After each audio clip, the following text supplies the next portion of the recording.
We're products of this community, you know what I mean? We have a vested interest in this community and we want to see it thrive. There is a lack of trust to the city from residents. You can't just come to council and say, I want 3 resolutions, no compromise.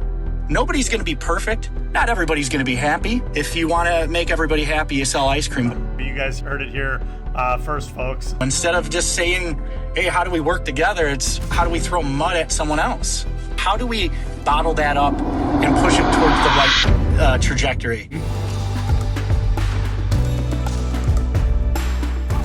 Welcome back to Unlocking the Law, a podcast where we tell authentic stories about the law, break down barriers you may have to working with attorneys, and explore topics of interest to businesses and communities. We try to do that in a modest way, a little bit of humor mixed in here and there.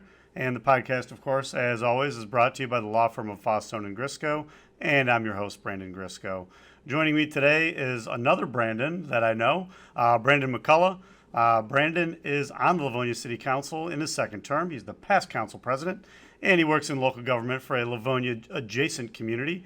I won't say that it's a Livonia wannabe or anything like that. I know everybody around here wants to be like Livonia. But Brandon, why don't you introduce yourself and just you can talk a little bit about what you do. Yeah, no, thanks for having me. I work for my day job. I run all the facilities for Northville Township. And so, yeah, it's our it's awesome to see the different synergies that we do have, especially like, Livonia is a lot for, we back up fire in Northville Township more than you ever know. I learned a lot about with response times, and when we added that new essential services complex with the fire station 2, now you're starting to see that their response times are dropping. But yeah, I've been with Northville Township now about 6 years. Prior to that, I was running the facilities for City of Novi. Before that, I was the construction director at Habitat for Humanity.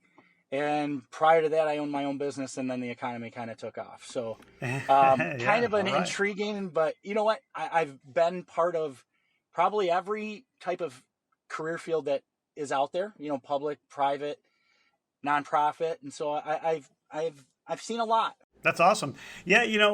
We hadn't really planned to talk about this, but since you brought it up, I have heard just on Facebook, social media type things, really good things about the new Northville fire station situation and response times and all that.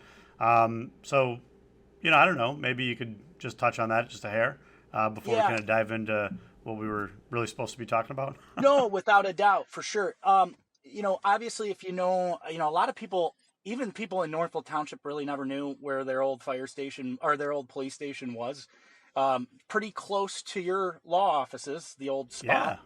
Yeah. And it backs up to a ball field.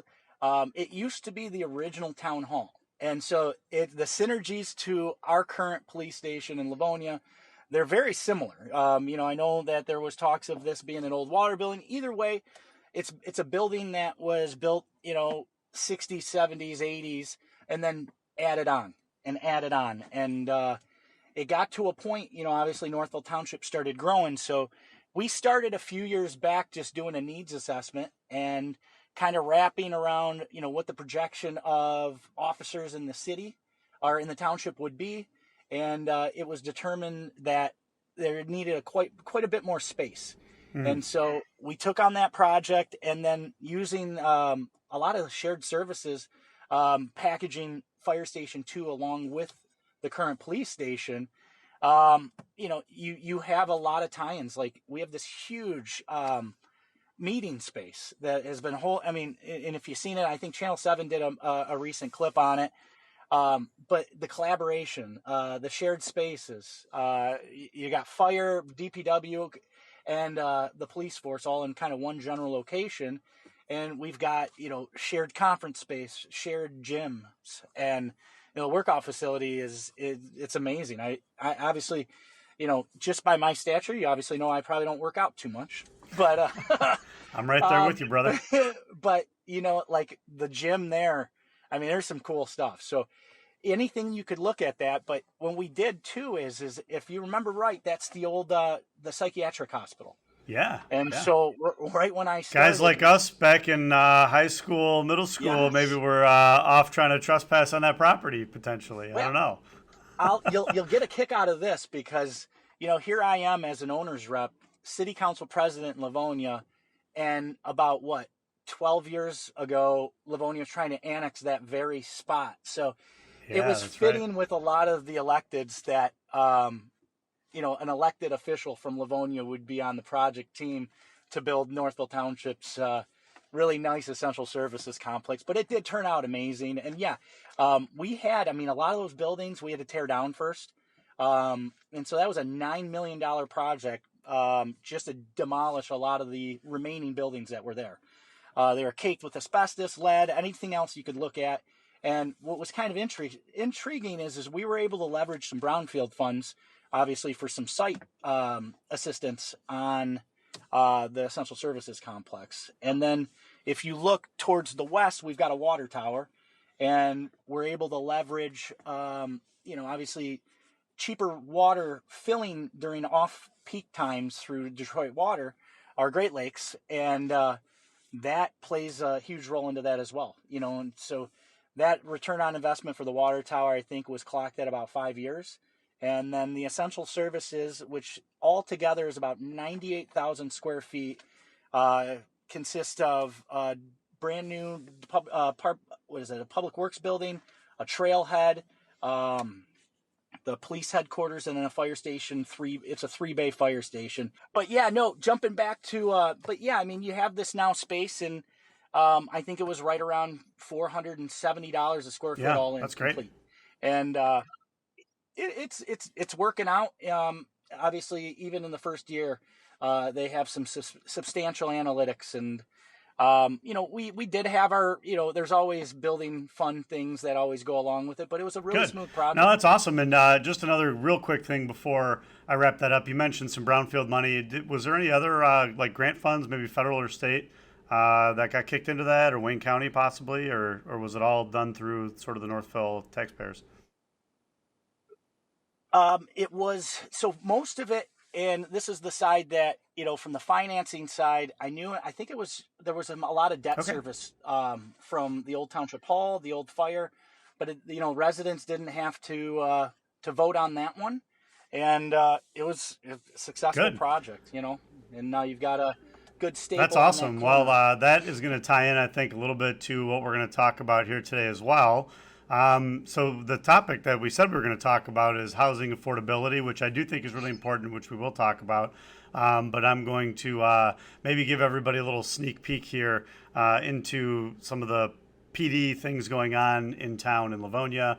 There's operating millage, I think that's going to be up for renewal for public safety. And then there's the talk around town about a new police department, where that's going to go, how it's going to get funded, and things like that. So, have you heard about that at all? I didn't notice that. I'm just breaking the story to you. You guys heard it here first, folks. No, you want to? So yeah, go ahead, man. Let's do it. We can talk about the housing stuff after. Yeah, let's light it up. Tee it up, man. No, I appreciate you kind of doing it. Listen, obviously, I live rent-free in a lot of people's minds, I think, at times. And am I loud? Yes. Am I emotional at times? Probably. But I can promise anybody out there, I got a heart. If I had a sponsor, which I don't, but if I had a sponsor, I would slide it right in there. But okay, anyway. You were saying that you have a heart of gold. I was just telling everybody what a liar you were, but go ahead. No, absolutely. I was trying to get the charity hockey game filled into that spot. Oh, so yeah. Put that in there. So no, yes. Do we need a police station? 100%. We do, no doubt. Do we need some updates to our fire stations? Yes. Do we need some updates to a lot of our infrastructure? Yes. My biggest thing right now is that meeting.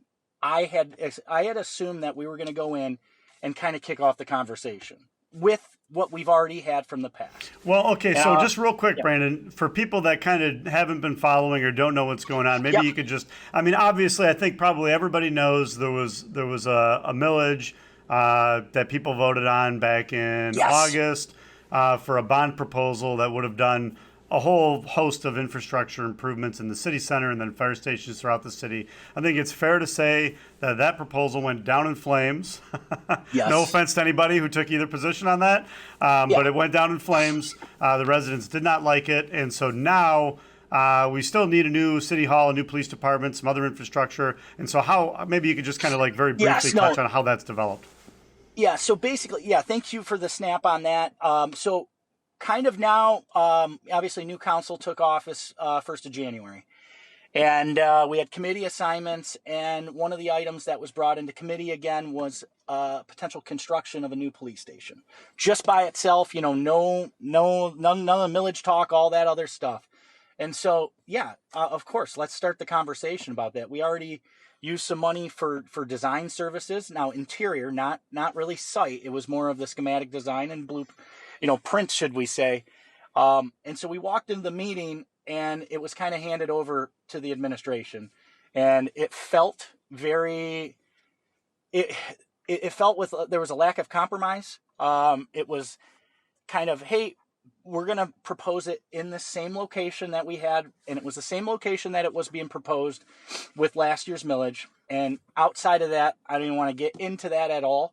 But right now there's a detention basin, and there's also woods, and there's talk about, the location being regulated or unregulated wetlands. I think they're unregulated. I don't think that there's a huge amount of wetland issues. However, any cost associated with engineered fill, is going to leave that site. It's going to be costly. It could be anywhere from $2 to $4 million, depending on if the geo piers or any of that.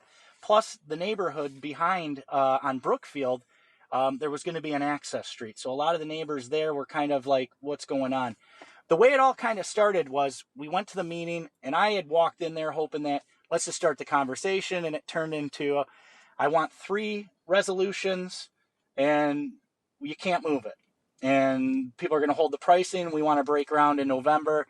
And so it was there was a lot to chew on, should we say. And, the internet grabbed that, and I probably threw some gas onto the flames a little bit just to state my opinion on it. I appreciate the self-awareness, by the way. So that's good. Well, I try to be transparent. I get it out there and to say, hey, we've got this. And I'm trying to do better just to state my opinion.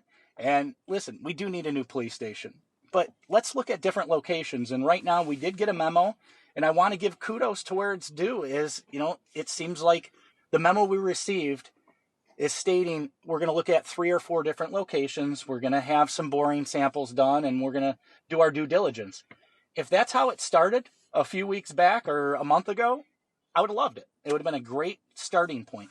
My biggest thing right now is I think that there is a lack of trust to the city from residents. You're going to get some people that will continue to, they like to, the internet's a different beast. Kind of jumping back to the police. So yes, we have a resolution. We have a council meeting tonight. Do I think we need a new building? Absolutely. I'll say it for sure.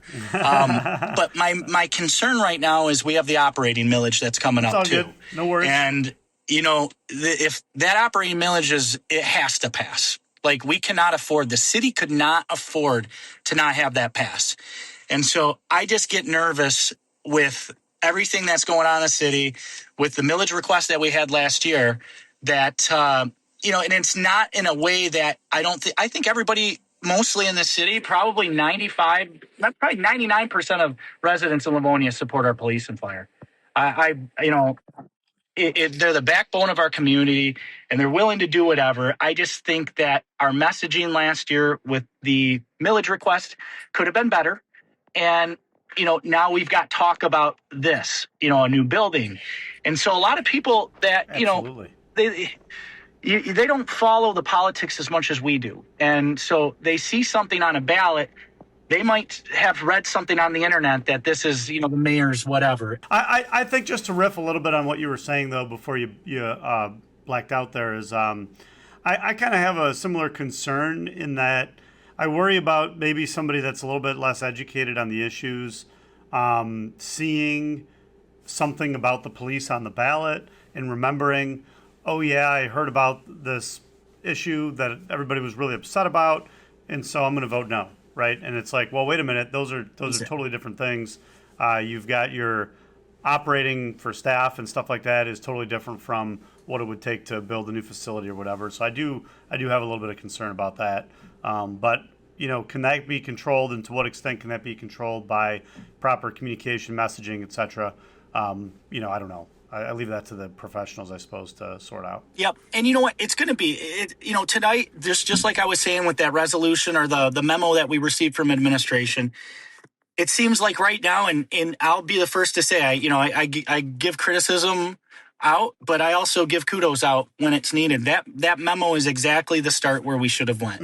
So, I'm not going to sit there, but it's a good start. So it's a compromise. There hasn't been much compromise on my days in council, it seems. And we all want to be a part of it. We all want to do that, but you can't just come to council and say, I want 3 resolutions, no compromise, in my opinion. And so there's a couple things like right now, that 1% tax, I don't think we need to leverage that. I don't want to. So we got $44 million worth of, intent to bonds that we can leverage without even touching the voters on it. And then also we had $4 million that they want to bring over from the facilities reserve fund. That's supposed to be for emergencies only. So in tonight's meeting, my plan tonight would be to say, I'm good to allocate $1 million. At least we can do draws. And if you can kind of do it, I think it just makes sense. Let's just work common sense and have some compromise. And you can correct me if I'm misunderstanding this, because if I don't have a client thing going on at city council, I'm not always paying the closest attention. But so as I understand it, a lot of other communities are essentially charging what I would call like a processing fee for the processing and handling of like property tax bills and stuff like that, right? Like an administrative type fee. And so that would, if Livonia were to do something like that, that would effectively offset some amount and free up some additional funds, say from like the general fund, that could then be allocated to the police department project. Yeah, and I don't know the legalities of it. But even still, I understand that a bunch of communities around the area, they operate in a different way. My thing is being, servants of the public trust, that's not a bad thing to have in case of emergency. I guess in years past, the city has leveraged this. Back in 2008 when the economy tanked. And I think it was just one of those things. It's, I know we've got a rainy day fund, which is great, but this is kind of something that, is not bad to have as an extra rainy day fund, and just as I was saying, when we were talking about Northville Township, I mean, that entire site was 30, it was $42 million all in with everything. And that was 98,000 square feet. And it was built on a brownfield, a haunted brownfield. We can give it to that. But I just think that, in that building can be there. I don't know if the cost projections are just super high or whatever. I think $44 million is going to be more than enough to do whatever site plan or anything that's going into that. I don't think we need to leverage that 1%. I think we can work within the 44. Yeah, truthfully. And I guess I feel compelled to add this in just because it is technically a legal podcast, so I got to pepper in some boring stuff here and there. But people will likely be familiar with the fact that local governments can't just create new taxes, right, without going to the voters. There's certain amounts that can be levied. And new taxes, I guess we would loosely say, would be sort of like revenue generation, right? That's essentially what a tax is. So new taxes would have to basically go to the voters. And I think maybe there's been some confusion in how it's been reported out on social media. But what the proposal was effectively, at least as I interpret it, would be a user fee rather than a tax. And so what a community is allowed to do without going to the voters is to set rates, right? Rates for services, essentially. And so because when you pay your property taxes, there's a certain amount of personnel effort that goes into that, printing paper, costs of ink, all those different sorts of things, they can essentially calculate the cost of that, and as long as there's some rational relationship, right, to the cost of doing business and the amount that they're charging, they can do that, and it's not really a true tax. Obviously, there's litigation surrounding those sorts of things all the time, but that was kind of my interpretation, I guess, of how the offset on that was going to work. So I think that's correct. Yeah, and I'm not opposed to it, and maybe in the back, but you look at it right now, and it's the Right. optics. We're gonna whether we're leveraging them or not. This would be something that would be passed on to the Yeah. residents, and I would feel better that if we're within our means and being fiscally responsible, and it's not one of those things of, saying, hey, we can do it for Right. $9 million. It's not Yeah. feasible. Yeah. So, I so just what is think. it exactly that's on the agenda? I didn't actually realize this was on an agenda for tonight, which is the 23rd of March, the day we're recording this. I don't know when it's going to drop exactly, but what Yes. is on the agenda then tonight? So it's just report outs. It's committee report outs. So there was one resolution that was proposed, but obviously it needs to be voted on. Would be to start the process for the intent on bonds. And I'm okay with that. You're going to see a yes vote from me on that one if that does get proposed. That starts the process, and it still has checks and balances that come to us. I am really looking forward to some of the other site information that we'll get from surveying and boring samples. But I do think that this project, if it continues the way it's going right now, I do see this project getting a green lit, and which is good. But it's going to be something that the taxpayers. It won't be while I understand that it's taxes, it's not going to be any new fees passed on to the residents, and our officers would still get the state of the art facility that they deserve. We just need to make sure all of us in Livonia, we're spreading the word to make sure that we pass that operating millage. And that's something as an elected leader, I'm going to be, I'll be doing my part. And I do think it will pass. But I want to make Right. sure of it. I We don't don't want want to to leave that question to it, chance. So, I got, and most of my viewers, the four of them that I have, will know that I did used to be a police officer in Livonia. One of the very first things that I did, probably 2011, would be work with our union and a variety of different volunteers on advocating for the operating millage to pass back then. And at that time, my job depended on it, because if that millage hadn't passed, they would have had to look at potential layoffs and things like that. Very, very important that millage is well understood by the voters, and ultimately, I'll be overwhelmingly in support of it. And maybe we'll have some more information coming out about that in the coming months here, because I do think it's important. And I mean, I'm just going to say it. I'm going to be on record saying this. I think that the Livonia Police Department is the best in the state, if not the best, or at least one of the best in the country. It is a very well-run, well-trained police department, excellent customer service, all-star investigators. Everything that they do at a high level. I have the utmost respect for the Livonia Police Department. So, stay tuned for more information on that. But not only is it important that millage passes, though, for operations purposes, but, the building's a little run down, man. It's a little beat up. And so, again, generally speaking, I leave it to the elected representatives and the mayor to determine the best location and stuff like that. I've not been asked to weigh in on it, nor do I really have a strong opinion about it, but I definitely think it's important to upgrade those facilities. So I guess we'll all stay tuned to see what happens, not only tonight, but also in the future. Well, and everybody's going to be loving that. And now we'll get into the fun part that you wanted to have for your podcast, But no, it's exciting, and I'm glad we could cover it, because listen, there's a lot of different narratives out there, and there's a lot of intriguing things that can get caught up on the Yeah, internet, no and question especially about with it. the And I always national like world having that these we live in. conversations because people may or may not know this, but I consider us to be buddies. But we don't agree on everything. There's probably a lot of things actually we wouldn't agree on. But we can sit down and have a discussion and kind of jab each other a little bit here and there. Maybe we haven't yet today, but I look Yes. forward to those things when they come up. So. No, but just to have an open dialogue, and it is. It's just, let's talk about it, and that's kind of what my frustration. And I always, in the hockey sense, we always say the 24-hour rule, and in politics, I just wish I could use Yeah, that more. right.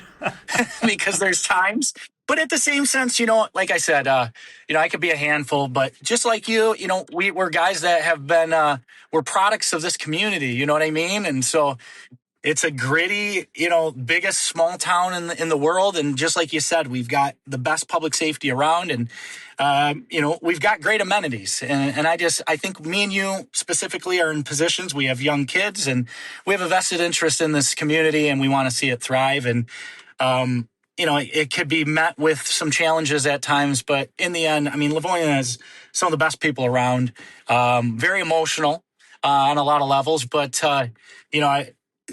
we are them. I mean, we're the products of Livonia, and I do see great things for the future to come. The current leadership and everything. I mean, there's a lot of opportunity. 2008 kind of reset everything, but now even Detroit's starting to kind of come back. I always laugh, and I'm sure you probably laugh that I have 2 season tickets to the Lions, and I always laugh at my friends that moved out to Brighton and Milford and Howell, because as I get off at Farmington Road, they got about another hour to drive. And by the time I'm sleeping, they're just walking in. So, we've got a great place. We got to find, I'm in it to, there are some things that I see operationally we can fix. And if I can leave the mark on the city and leave it in a better place, that's all I ask. I think that's everybody's goal. It's maybe a difference in opinion of how you get there, but I think everybody wants to ultimately make the city a little bit better place. And I think that's, look, it's being city council is probably one of the most thankless jobs, I imagine. I know it's rewarding in a sense. I'm sure it is. I think you would say that. But when I see the heat that you all take, you've got to take tough votes, and you've got to take tough public positions, ultimately accountable to the voters. And, you see them show up at the council meetings, and they give you grief. And every once in a while, you get a little praise. So... very once in a while. But you know what? The one thing that I've learned, though, is, and this is what I try to share, is my journey. I didn't grow up to be in politics. And I can tell you that some of the most rewarding fact of it is outside of the gray hairs all over or any of that, is humility. Like, I always bring it up. Like, one thing I've learned is if you're in a leadership role and you can maintain humility, it goes a long way, because, I might, I learn, people learn from things, and, have I made mistakes? Absolutely. But I've learned from them, I think. And I think if you become complacent in a public role, you're toast. That's when it's time to leave, because if you're not open to new ideas and innovation and things like that. And that's why, right now, when we go through it, just like you said, if, just because I might have regretted something a long time ago, it's kind of like the Rocky thing. It's like, if you can do it, and we can be nice, and you be nice, and we could all be happy. I honestly, but you can't. It's tough because, like, I'll be real. Like, even on the former Millage vote, right? I remember the first time I jumped into politics. It was, are you blue or red? You're pro-life, pro-choice, all this stuff, and I'm like, I just want to help my city. I want to be there, and it kind of went there. And over the Millage, I'm starting to see one unique standpoint is. I think a lot of people have put down their guard in a lot of ways and started opening conversations. I've had more conversations with people that I never had conversations with in the last couple years. And so that I see as healthy. It's just, how do we bottle that up and push it towards the right trajectory? I'll give you one example, and, cut me off or I'll probably freeze out at some point. But like Rotary Park, right? So the pavilion's being built right now. And this one's we'll add some fire to the podcast on this one. But the original price tag on it was $856,000, of which we all looked at and said, this is ridiculous. Go back to the drawing board. It's lumber. It's a bank of bathrooms. Nothing to discount it, but close to $1 million is a lot of money. And so our parks team went back to the drawing board. They got it down to about $520,000. And right now it's kind of a battleground online. And for people that give me crap all the time, I'm on there going, listen, that is a successful project. That is something that was such a beacon of basically crap for a year, because people had to stare at a building without it being taken down. It was it was a reminder of the tragedy that happened in our city. And I'll be honest, it took way too long for that to get taken down and the plan. But right now, if anybody's driven by it, I mean, snow's flying right now, and that building's is getting shingled probably. And it was done, no funds came from Rotary. We had the insurance claims. And I think you're starting to see that a lot of people want to complain just to complain. But as much as I complain, and people can say it, and I can learn from things, or maybe I would have a debate on why I was mad, that's a great project. And that's something that, sure, could we have got it a little lower? It was competitively bid, and it was done. It's being done the right way. We've got a local builder. And while no one's ever going to be happy, the same people would be sitting there saying, hey, why isn't this getting done? So I think all of us need to start looking and saying, nobody's going to be perfect, but let's start bringing everything back together. And like I said, I mean, I've learned from things, but that's how America's going right now. Instead of just saying, hey, how do we work together? It's how do we throw mud at someone else? I think you highlighted a huge problem, and I won't go too far down this rabbit hole before we switch topics, but I think everybody's noticing this idea that some people, I'm not pointing fingers at anybody in particular, but there are some people that it seems like literally will just not be happy with anything. Police department, doesn't matter where you put it, they're not going to like it. Probably some of them, not all of them. A minority, I would say, probably a vocal minority. Similar with Rotary, right? No matter what you do out there, it's too expensive, it's too cheap, it's not in the right spot, it's in a different spot. There's going to be all these different sorts of things that come up. What I've sort of characterized in a broad sense in a previous podcast as sort of like a NIMBYism type attitude, or a NIMBYist kind of attitude. Are you using that Jay Murray? That's a Jay Murray talk. It is a little bit. It's a little Jay Murray-ish, but it's not 100% actually, because I actually used the terminology in court, in open court, in an opening argument that I made in a lawsuit that some community plaintiffs filed. So I did use the term. So it's not necessarily a Jay Murray original, but I think he popularized it in Livonia probably. I would agree with that. I would but definitely what's agree. not NIMBYism, I guess, and this is my ace transition here into the housing stuff that we're going to talk about. I think what's not NIMBYism anyway, or maybe you can tell me why it's not NIMBYism, is sort of the widespread local governmental opposition to the various housing affordability bills that are pending up in Lansing right now. Have you guys followed this at all in Livonia? Have you taken a public position on it? What's going on with that? So I know that that's coming down the pipeline. I know there's been a lot of, a lot of people are using it. I know our Wayne County Commissioner Terry Marecki just posted something about it. My take on that is we're the local level. Let us operate. We have our set. That should stay in our wheelhouse, in my opinion. Because not every glove fits. You know what I mean? And it's not the same. You can't just. That's kind of like short-term rentals. We went through those issues, right? And we're obviously, who's going to be like, hey, I'd love to, come to the bedroom community of Livonia. We're not going to have the same Airbnb amenities as someone in Traverse City is going to have. And so I think of that as the state and federal legislators. That's why I never really ever wanted to get into that field, is because they're the ones that are making these decisions, and they need to make decisions that benefit the specific cities and townships that they represent. And I would say keep it. I'd be all for keep it local. And I think. I mean, I hesitate to use this word out of turn, but I feel like we've seen unanimous local government opposition to this. So I think you mentioned Terry Marecki at Wayne County. I believe they passed a resolution, opposing. I don't know if Livonia did. I know other communities have, specifically their local boards, city councils, et cetera, have passed resolutions sort of in opposition to this. So just by way of a quick overview for the listeners that maybe aren't aware of this, there seems to be bipartisan support right now in Lansing for legislation that would amend basically the zoning code for the state.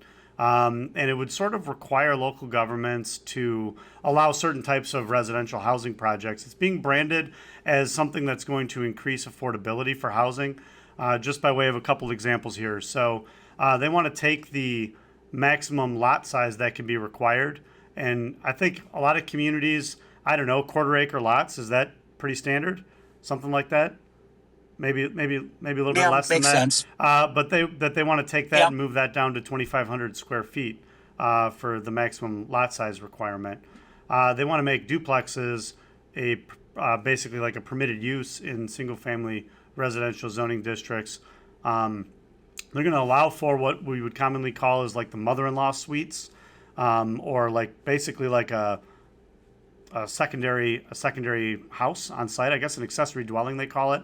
Sort of a smaller house, usually jokingly called the mother-in-law suite because as your mother-in-law gets older, I suppose she doesn't want to live by herself and is going to move in sort of on your property with you.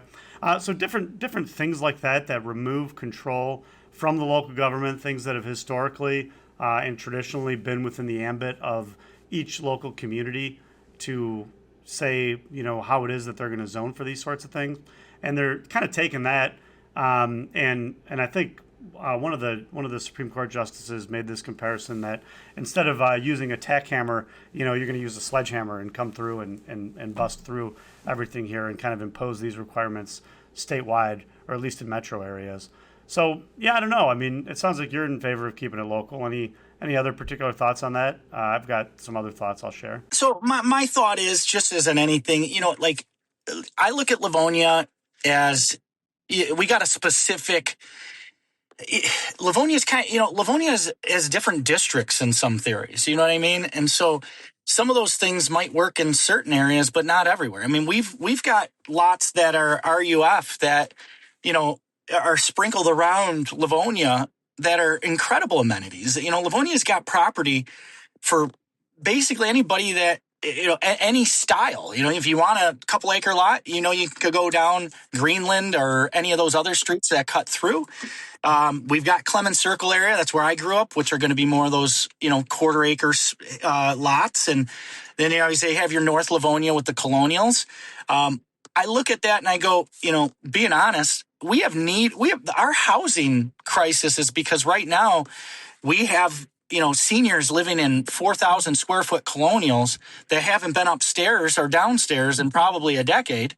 But why would they leave? Because right now their taxes are so low. If they uncap them and go anywhere else, these are the things we should be looking at. And you want to start driving that. Well, we need to start making sure that we have, especially specifically Livonia, we have a huge senior population. We should be building, a senior style, housing all the time. And that's going to open up the neighborhoods. I don't know about you, but I'm sure it's the same as, we'll see a house go up for sale that someone might have been living in as like a lifetime house. And then all of a sudden you see a dumpster in there and you see renovation, you see a family come in and, at least I live in Burton Hollow at 6th and Farmington. And, we've got tons of kids in the neighborhood now. And so I think that, Lansing or wherever to try to have, one size fits all, it's unless it's something specific or has to do with something that would make sense that every municipality or every town or anything could use. But this is not that case. It's very like it goes very similar, in my opinion, to the short-term rentals, because while it works here or doesn't work in Livonia so much, it might in Leelanau, and so this might work in different areas, but what are you going to do in the places that, these people have, huge lots and you start restricting things? I think that there are probably more broken windows for our legislators to worry about than this, Yeah, in and my I think opinion. again, it's been branded as like a housing affordability thing. Although one of the realtors that they interviewed for one of the news articles, and I can't remember which news article it was. It was one of the local stations that covered it. They interviewed a local realtor, and he made the point, kind of tongue in cheek. It sounded like that. Well, they're not really making houses more affordable. What they're doing is they're allowing you to build a smaller house, right? So you can build smaller and sell it cheaper, but you're just getting a smaller product as the consumer, right? As the home buyer, So is that? I mean, I suppose it's more affordable in the sense that it's cheaper, but it's not as though they're taking, your 1,500 square foot ranch and necessarily making it more affordable. No, yeah, no, you're right. And if you even take it a step further, just think in Livonia. We're a city that is over 100% built out, in my opinion. And we have these corners of big box retail. We've got areas that I call of opportunity, but they're also innovative. And so yeah, I look at these that we need to do better in creating, if it's a different type of housing that matches the current districts in Livonia. I'll be completely honest that that plan that was levied for kind of the downtown in Livonia 5 in Farmington, that would be perfect at 7 in Middlebelt. It'd be perfect. It literally would. It would, someone go in and get Sears to finally sell that building. But even on top of it, I mean, one thing that I would like to leverage, and we probably do it at the local level, is, let's start looking at any kind of programs with partnerships of DTE, the state to help, first time home buyers, remodel the homes and, the interest rates and all that kind of stuff. I know MISHDA's got grants and everything, but, if we had a home improvement, I know we did at one point, and if we really kind of show it, then that's going to make our neighborhoods a little bit more appealing. It's going to help people that are kind of getting in that might not be able to spend the money that they should on, a roof replacement or concrete replacement. And I think that helps us specifically for Livonia, not just because I'd like to put, a mother-in-law en suite. Keep that for a ZBA. Someone wants to put a mother-in-law suite, well, then they can bring their print in and take it, pay the $400 and see if zoning board of appeals would allow that to be. Keep it separate like that, and instead of just saying, hey, here's the plan, you're going to build this shed out there. The idea that we're gonna change fundamentally, potentially, not saying it's gonna happen, but it could fundamentally change the character of the neighborhood, right? Now you've got small houses, tiny homes, duplexes, whatever. Those sorts of things, and that's the type of thing that can fundamentally change the character of the neighborhood. I think there's actually even a proposal in here somewhere for mobile homes, for mobile home parks to be allowed as well. I'd have to do some more research on that, but these are the sorts of things that can really change the total character of the community and of the neighborhood generally. And so why would you be able to, or why should you, as like a philosophical matter, why should you impose that upon all these communities without regard to the many differences that may exist among them? And you also mentioned something I thought was really interesting. You started getting into the infrastructure discussion a little bit, talking about DTE. Let's look at water resources, right? Let's look at wastewater. Each sewage disposal system only has so much capacity, and you've got to be permitted to tap in. The municipality's got to have more capacity.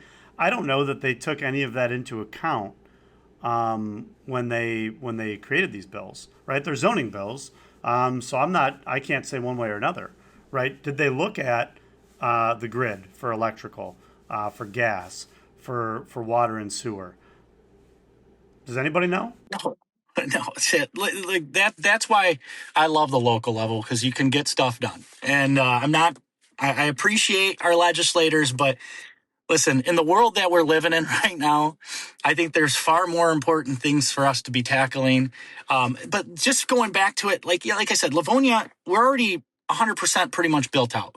And, we're in a spot where you've got homes that were predominantly built in 50s, 60s, 70s. If this was a master plan community and someone could know going in that these zoning requirements are permissible, that's a different thing. It gives them a choice. But what about the people that have been living here 20 or 30 years?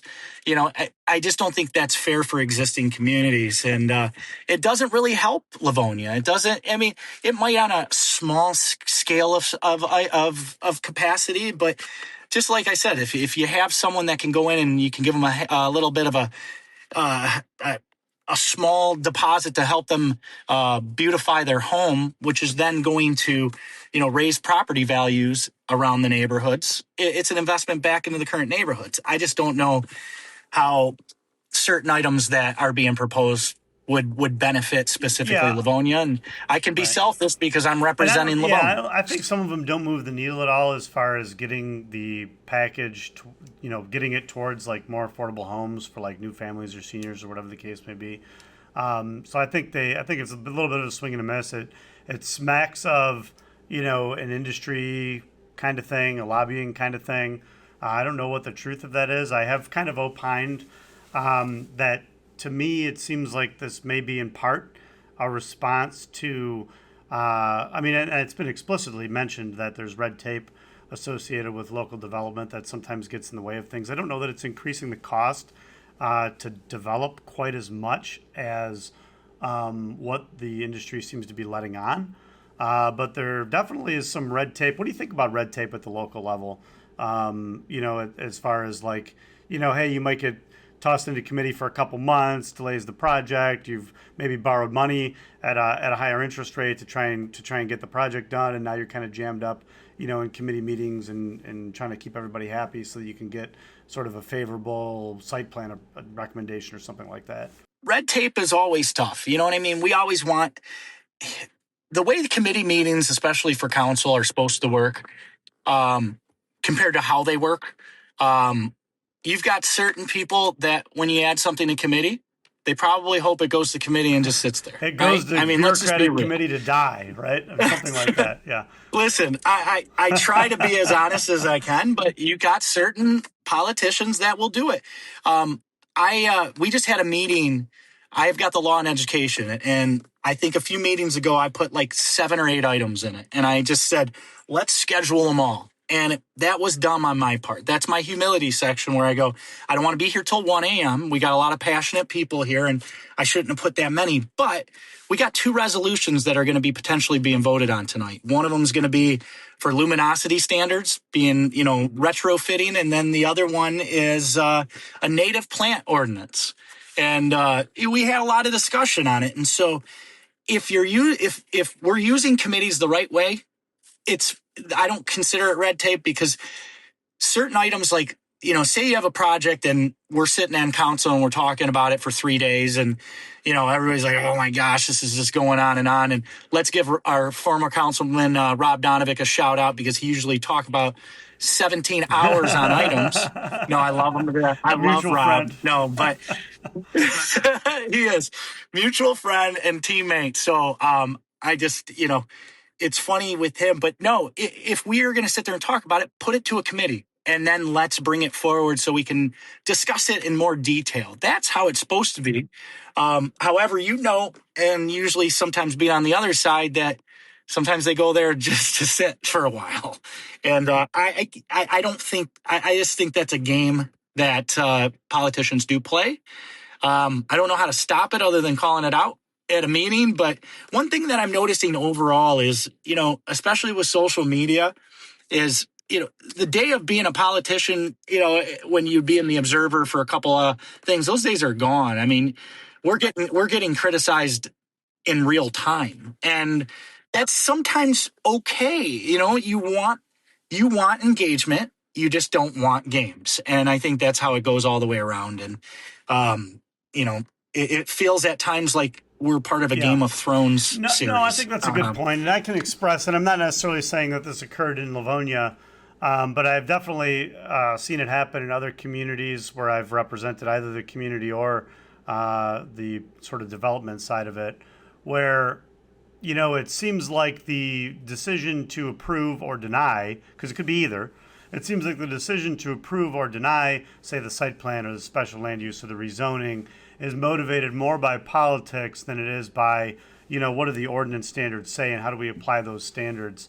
And I'm not asking you to comment on any specific situation, but I think, anybody could acknowledge where as a developer, if you get the recommendation or you get the approval, hey, cool, I got what I wanted, you know what I mean? So I'm going to go do my development. Mm-hmm. But if you're a smaller developer and you get denied and it might be, more politics than ordinance, if you don't have the money for a legal challenge, like that could just stop you dead in your tracks, Yeah.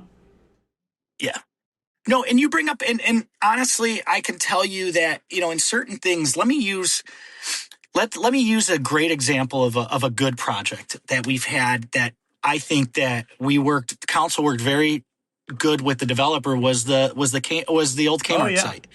It looks beautiful now. I mean, we had some right now. Yeah, it looks great. And now if you look at it, think about it. You've got some of those residential homes that were on the east side of Farmington that were kind of run down. Now they're for sale. They're probably going to get picked up and rebuilt. Winter Garden's doing a lot better. Wine Palace has got some more, you're going to start seeing kind of the benefits of that, the drop in the pond, should we say, and the ripple effect. And, but that one we went at, I mean, we were tough with the developer on that one. I mean, I think we got an art allowance. We've got proximity locks that go on the carts that will stop them. They're hooked to the GIS. That helps them. We've got a great kind of like a monument right at the corner that they're going to be building with, I think, a couple benches and maybe a bike repair station. And I think in that specific one, at least in my time on council, where I've seen consent judgments, I've seen different crazy developments that have made national news at times. I think that one, by the time we got to that final vote, I think there was 2 residents there that someone brought up the fact they didn't like the glass atrium on it. And I said, well, that's a personal preference, but if that's all we're talking about right now, I think we did pretty good. I mean, we were moving the truck parking for idling and that specific project. And like you said, look at the corner now. You have Scooter's Coffee. That's a pastor project. You got Lickety Split Ice Cream. That to me, I think, was textbook on really good ways to work from the private and public for beneficial mutual benefit. And, obviously from the private side, there's the bottom line and you want to maximize your profits. But I think where you could find the synergies is when you have the good negotiation. I still remember, you hear all the legends of the Ed McNamara days with, with a show stack having with a plan, talking about Laurel Park as they're rolling it down on their hood of their car. It's just, I think that, the city doesn't have to be fully pushovers. We just want to have a mutual benefit for, what is the residents going to do and get out of a development compared to the maximized profits. And I think it works. I think that the Meijer was a perfect example of that. And not everybody's going to be happy. And that's just part of it. I've learned the phrase that if you want to make everybody happy, you sell ice cream. But even in this world, I think you'd still piss some people off. They're going to be upset about where you're selling it or what the prices are or that you don't have the right flavor. Yes. I mean, that's 100%. I mean, I know for sure, I could go take a poll, and I'm sure there's going to be some people that are not going to be happy about the Meijer Fresh over there. Are they still doing? I thought there was a proposal at one point to do like townhomes or like apartments or something back there. Are they still doing that piece of it? There is more to come on that. I know that council greenlit the actual Meijer development first, and this was going to come after. That would be, that phase 2 is, if it comes to fruition, will be really nice. I mean, that's going to give you some an extra. I think those things were rentable townhomes, but in the event that they could be turned into, official condominiums, I think the utilities were all metered separately. And that gives us another layer of extra housing in our community that people would have a vested interest living there. Obviously, there's the sentiment against apartments because you get people that, obviously don't have to vest as much.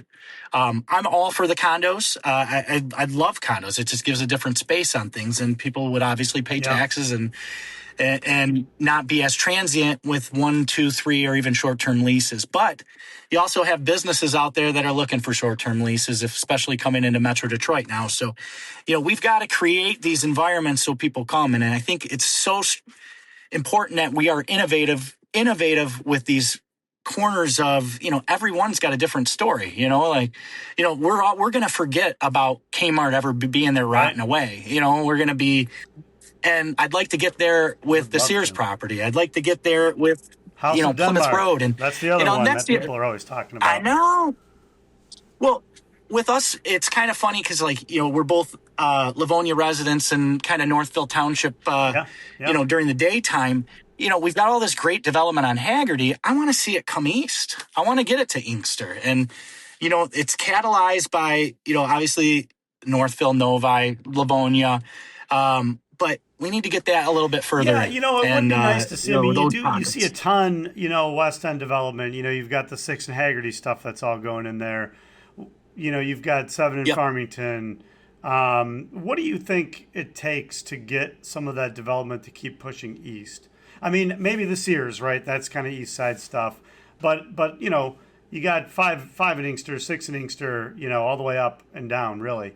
What do you think it takes to get more development pushed into the east end? So I would suggest that if we, and this was a touchy one, is where the Piranhas is, right? The old hockey store, which is the old Kids Are Us or Babies Are Us. And next to that, you have this, 9-story weird commercial building in the middle of nowhere. Then you've got Sears. And I remember when we had a developer coming in and wanted to obviously make it any kind of a storage unit. And I remember someone asking, well, what would you rather have? I said, I'd rather have that building down and have an entire district potentially be created, including, the Sears property with all that, and create something, just like we were looking at with that mixed use development that was being proposed at 5 in Farmington. You create a district there, it will grow. I just think that you need different anchors. And, it's tough. I mean, Plymouth Road, when you get towards Inkster, you have a lot of unique office and retail and restaurants that can be used. That's starting to a lot of those buildings are starting to kind of turn a little bit too. I mean, every time like that Burger King that was just completely annihilated has been refurbished, but then Chin's went out of business. And so it's like, yeah, well, I think the family just kind of said it's time. And so when one pops up, it's like whack-a-mole, it's like, let's just continue the progress. But, maybe we have incentives. Maybe we look at revamping, the Plymouth Road Development Authority to look at any kind of, business partnerships we can offer. Do you guys to get businesses does the in there. Development Authority do any like facade programs or any grants for stuff like that? Like, Not lately. And I think that it's starting to build back up. I know that was one of the mayor's, things she wanted to get rolling on. And I think that's very beneficial. It truthfully is, because, you've got at Farmington and Plymouth, you've got some really good new development there. Obviously, Sheldon Park is going to be renovated, and we won't talk about Noble because that could be a whole different thing. But to do a whole conversation. That one we might fight about a little bit, though. But that's okay. Well, so my take on it is, and I'll give you the same thing that I tell anybody else. I'm like, you know what? I've come out. I've given resolutions to make moves on it. I just think a decision needs to be made. And, now we've got a task force, but there's a giant hole in the roof. So it's just frustrating. And that's where it's like, I'm like, dude, and now I'm worried if I jump up on that roof, then that one I think has maybe been overcommitted at this point. Like, okay, we've studied it, we've talked about it, and we studied it some more, and now we just got to do something, right? Anything, please. Just do something. So. Yeah, I mean, we could touch base on that, but if that wraps it up or whatever, let's do this again. Great, this was People fun. are going to love this episode. It's going to go mini viral, maybe just like my last one. So, folks, Brandon McCullough, Livonia councilman, Northville Township facilities guy, and Brandon, thanks for coming on. Anywhere you want to point people to, your social media or anything like that?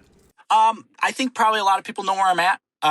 Usually the loud guy, and I usually get blamed for having 17 different burner accounts, which I kind of laugh because I always sit there and I go, I'm so uncensored online anyways. Why do I need a burner account? That's okay. But whatever. Everybody, one of the most controversial, one of the most controversial men in Livonia, folks, Brandon McCullough. Thanks for coming on, Brandon. We'll talk again soon. Bye. See you, buddy. Talk to you.